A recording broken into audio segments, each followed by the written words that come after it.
This episode of EDUKWEST is brought to you by Udemy. Udemy enables anyone to take and build courses online. Their goal is to disrupt and democratize education by enabling anyone to learn from the world's experts. Visit udemy.com and follow them on Twitter @Udemy.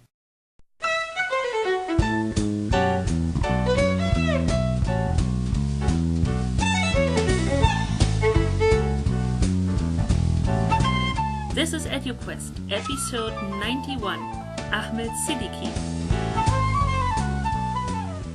Hey everyone, and welcome to a new episode of EDUKWEST. My name is Kirsten Winkler. I'm the founder of EDUKWEST. With me is my guest for today, Ahmed Siddiqui. He is many things actually. He is coordinator for Startup Weekend in the Bay Area, but he's also very active in education. He is the founder of an gaming application for preschoolers called Mongo, and I think generally an interesting guy to talk about technology and education and how to merge this. And so welcome to the program, Ahmed. Oh, thanks. Thank you so much for having me. If one reads your bio, we can of course read that you worked for IBM for many years, so you're definitely a tech person. I also read that you describe yourself as the number guy, being very interested in data, analytics, and so on. And well, now you have an education startup. How does this work together, and why was education exciting for you? Yeah, so I've got a weird background, I guess. I've always wanted to have my own company, but I also worked for IBM and learned a lot about just data in general. And I wanted to kind of combine the two together. I didn't exactly know what it was that I wanted to go into right away, but I found that I wanted to solve one of my own personal problems. And when I was growing up, English is actually my second language, and I wanted to I remembered how difficult it was in elementary school and preschool when I didn't know English, and how I was having to communicate and how I learned English, etc. And I realized that my little cousins also were going through the same thing. They were also learning English as a second language, and they immediately knew how to pick up an iPhone and play with it. So I thought, there's got to be a way to put something out, an educational app to teach them English on the iPhone, but I also realized that they loved playing games on the iPhone. I mean, even a 2-year-old can pick up Angry Birds and play it, and so I wanted to figure out how can I bring games together, how can I bring education together, and how can I bring the technology together. Mm-hmm. And so I moved to San Francisco about 2 years ago, and when I was here, I didn't know anybody, and I decided to go to these events, and somebody told me to go to a Startup Weekend event. So I pitched the idea over there, and it got overwhelming response. A lot of people actually felt the same pain that I had, where English was their second language. They remembered having to learn it, and how tedious and hard it was. So we built a team over the weekend, and we built out a cool little app over the weekend. We presented it back. We ended up winning the competition, and then since that point, I was like, well, maybe I can actually do this. Mm-hmm. And so I started along the journey, and then last year I launched my first game, Mongo, to teach my cousins the names of different foods. And it's a fun little game with a cute little character that he needs to learn English as well. And when I put it on the App Store, it actually did quite well. And these mom bloggers started talking about it. Oh, very important. And, yeah, which is very important. So they started talking about it, and it was funny because I initially wanted this to be a English as a second language game, mm-hmm. but the parents were using it to teach their kids how to eat healthier, which was really surprising for me. So sometimes, the founding team has an idea, and then they throw it out there, and the market accepts it. So it's not that you failed; they just use it in a different way from one might expect. Because me coming like definitely coming or being in the education market for a longer time, I would say the demographics in the States are like this, that there are many people from various backgrounds who need to learn English as a second language, and of course at an early age. So I would have probably used it the way it was designed to be, but why not? Those mommy bloggers, yes, I think they are. So they are American in the way that it's their kids' first language, and maybe even for the audience who reads their blogs, so that they saw the value of. Let's learn the names of fruits, and I don't know exactly what you do, but maybe some other facts about fruit and so on. Mm-hmm. That's exactly it. And, well, if the market or the majority of the users wants that, do you as a company then say, okay, we go in this direction, or do you keep both sort of objectives now simultaneously? Yes, that's a great question. I mean, we've been actually kind of dabbling in both for the past year or so, and we've focused a lot more on the eating aspect of it, because I mean, eating is a constant problem. Obesity problem is huge, so we focus more on that, just really listening to our customers, but also we still have these customers that still want to learn English, and so we just launched another title that was focused on alphabets, like learning ABCs and that sort of thing. So, I'm trying to dabble in both, but as of right now, we're really trying to listen to what the customers want and go after that. And seeing education as a market, there are, of course, so many verticals that it's getting a little bit overwhelming sometimes. How do you define the education market for yourself? Do you directly and only go towards the learners, if you will, the end customers, or as schools are opening themselves more and more towards using iPads and also mobile devices in the classroom, that you think you should maybe strengthen or start off building your relationships with schools maybe as well? Yeah, no, I mean, these are great. Education, this space is so hot right now because there are so many opportunities for us, even more so than even like a year ago. Definitely. And I I mean, this. It's like it's changing rapidly, and I strongly feel that it is because the technology is just becoming easier and easier, and the teachers are getting it. The teachers are getting more opportunities now to interface with these developers, and that's really what we're trying to do with the Startup Weekend Education vertical also, is to really get more teachers involved, really understand what are their main pain points, and instead of us developers just like building stuff, really asking them and saying, well, what's your big problems in your classroom, and maybe I can build something for you. So it's a little bit of both. I mean, for me right now, I was primarily going after the parents, because the App Store, I mean, so many people have iPhones and just mobile phones in general, or smartphones, that it's just easy to get in that way. But now we're seeing this huge adoption of schools getting iPads, and I keep hearing from teachers all the time that they say, well, we spend all this money on buying these iPads for the classroom, but we don't even have any apps on it. Like, we don't know what apps to put on it. So we've gotten a lot of questions like that, and I'm working with other app developers to figure out, can we build some sort of curriculum based off of the apps that exist? So there's a lot of different ways to get into it.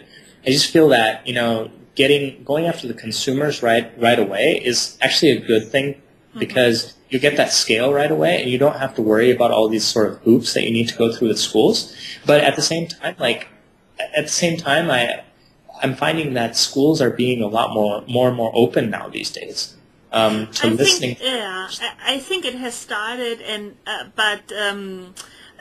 like, let's say if I were in your shoes as the entrepreneur, I think it was the right way to go for your customers, or for the parents first, because it's, as you pointed out, it's simply faster than thinking in the school year cycle, when it sometimes takes, as you pointed out in your blog post I just published today, it sometimes takes almost a year to get in, and you have to do a lot of work in terms of convincing the district or the principals, and I see the individual teachers who are working with their classes using the technologies sort of less as a problem, as they as you said, they don't want to have simply like empty iPads because they cannot do anything with them.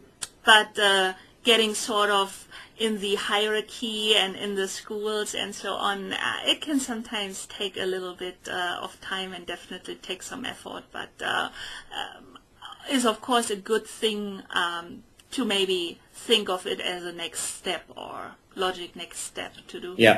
No, I think that's these doors are slowly starting to open, and it's becoming a little bit easier and easier. And then we've got a sort of investment firms as well, like Imagine K-12, that is kind of helping with that as well. The incubator programs. The incubator programs and stuff. So I mean, I think these opportunities are slowly starting to open up. There's, again, I have to say more about, the Startup Weekend for Education has been huge. It's really eye-opening for a lot of teachers who would have never thought about anything startup related, to show up to these events and they're like, wow, I have a voice now.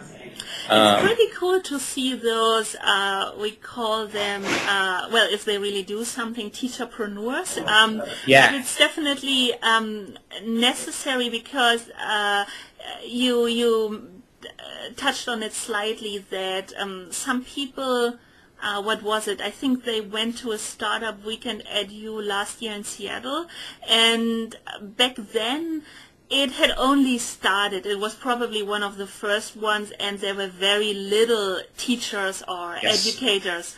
And I think it's a good thing that Startup Weekend thinks now more intensively about how to bring the technical side, the developer side, together with the educators, and then really one probably can clearly tell them, okay, we need this and that, or the market needs this and that, and then of course the other side can develop, as well, frankly, most teachers are not really capable or even interested in developing the technology. So I think that's a good step, or looking in that direction to get the different parties on board there. Yeah, exactly. And another thing you just reminded me about is if you look in the Apple App Store in the education category, the majority of those apps are actually not built by big companies. They're built by teachers, or they're built by parents. And that's a majority of that whole section is dominated by parents that are doing homeschooling for their kids, and they're like, I think I could build an app for this, and they build it for their kids, and then poof, it does really well. So I mean, there's a lot of this sort of teacherpreneurs, but again, rolling it out to an even bigger crowd there's still a lot of challenges there. But what I'm finding to be really amazing is so the last Bay Area Startup Weekend Education event that we had was back in February. And this one was actually organized primarily by a Teach for America alumni. Her name is Nihal. She's awesome. And she was able to get 50 teachers to the event. So, I mean, it was huge. It was like 1/3 of the entire group was teachers.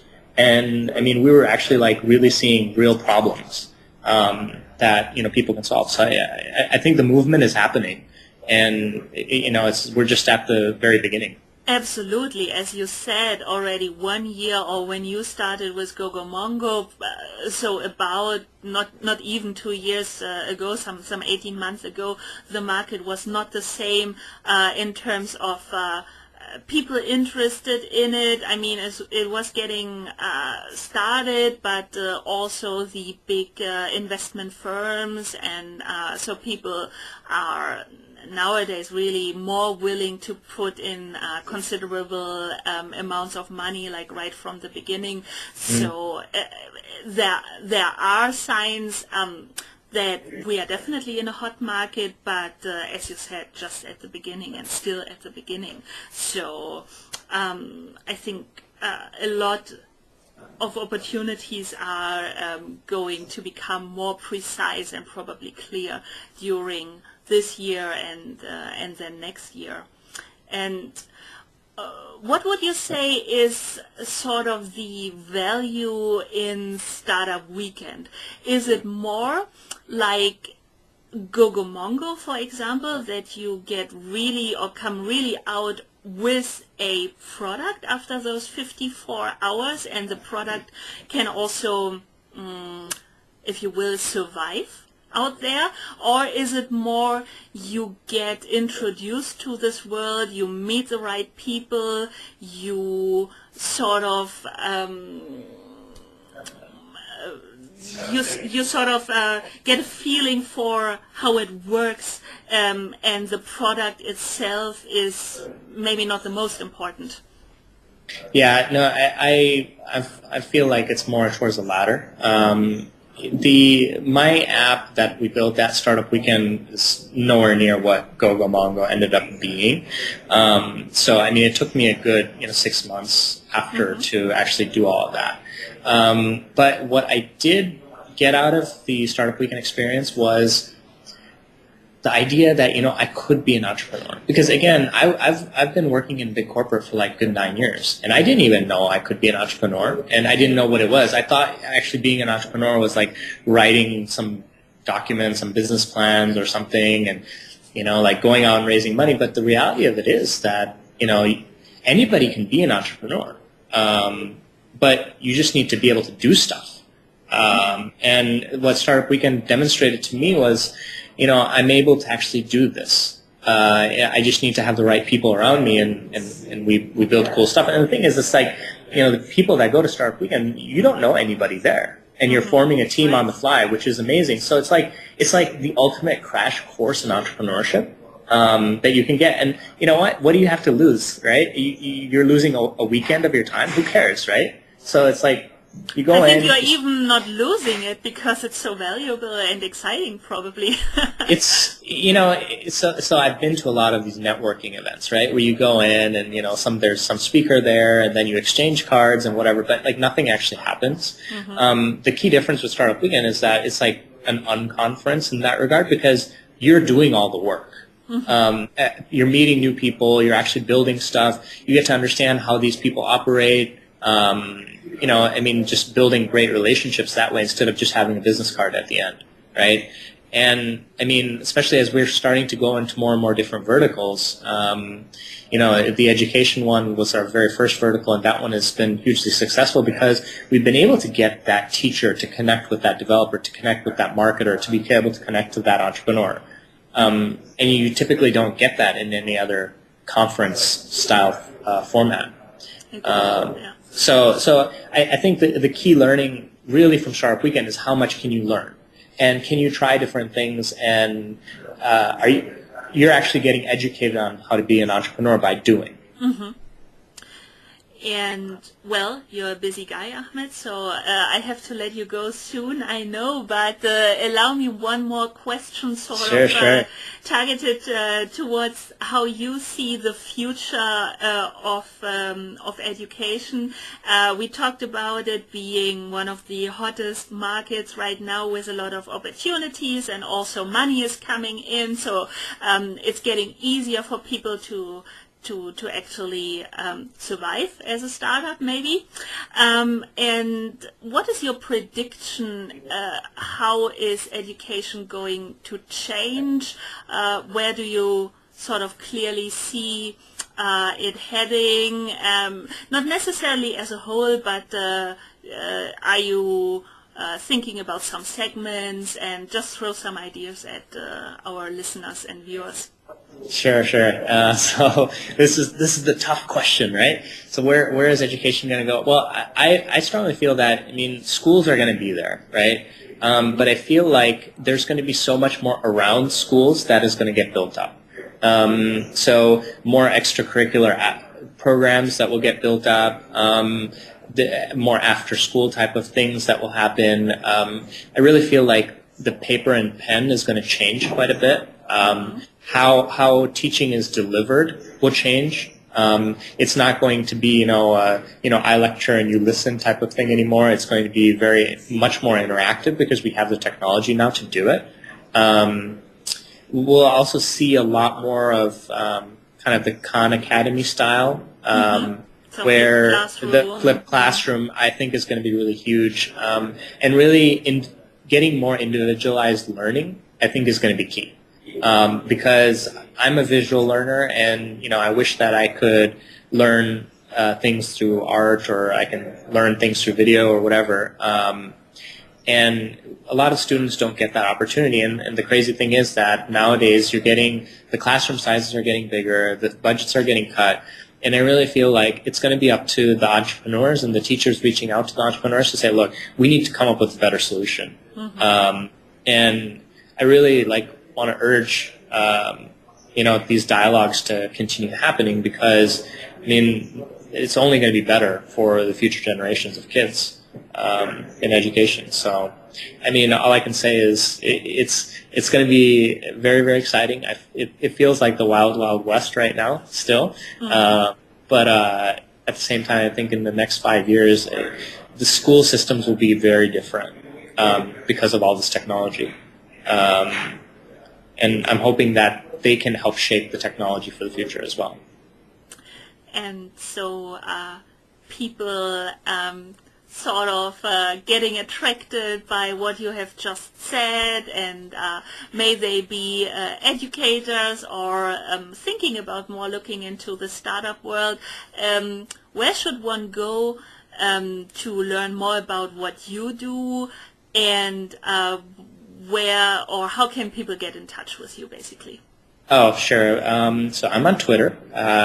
My Twitter handle is Siddiqui Ahmed. It's SIDDIQUIAHMED.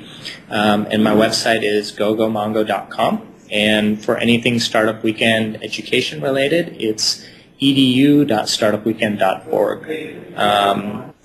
And again, the Startup Weekend is just startupweekend.org as well. So, I mean, I think anybody who wants to get into this, just get into the movement. Again, please feel free to reach out to me if there are any questions. I'd love to answer and have a conversation with you. Well, I have to thank you so much for this nice talk today. And, well, probably now I have to let you run off to your next appointment. But thanks so much. It was a good talk, and I enjoyed it a lot.